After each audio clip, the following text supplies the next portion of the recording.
Այսինքն ես այդքան միամիտ չեմ կարծելու, որ այսպիսի ակցիաներով մենք հասնելու ենք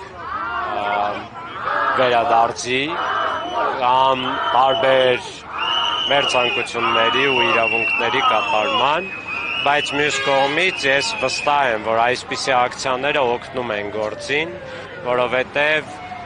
նախ ցույց ենք տալիս, որ մենք չենք հանդուրժում անարդարությունը եւ մենք այդ իրավունքներին տեր ենք կանգնում։ Եվ երկրորդը մենք անընդհատ հիշեցնում ենք միջազգային հանրությանը,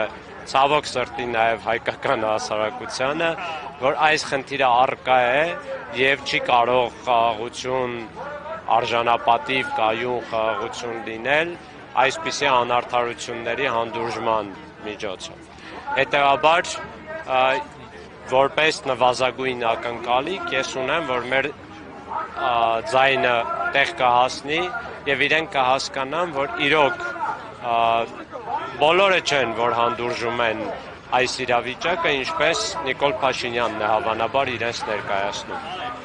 Պարոն Բեգլարյան, ըստ ձեզ կառավարության պետության մակարդակով արվում են բավարար քայլեր արցախահայության վերադարձի իրավունքի պաշտպանության համար, այդ թվում նաև մշակութային ժառանգության ոչնչացման, մենք բոլորովին վերջերս դրա ականատեսը եղանք, այս համատեքստում արված քայլերը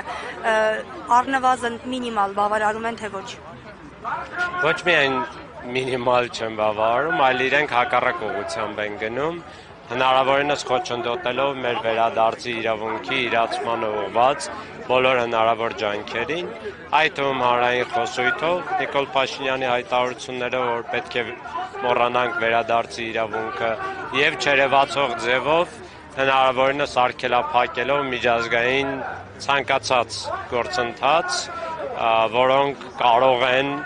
այլ պետությունների ներգրավել մեր իրավունքների պաշտպանության գործում։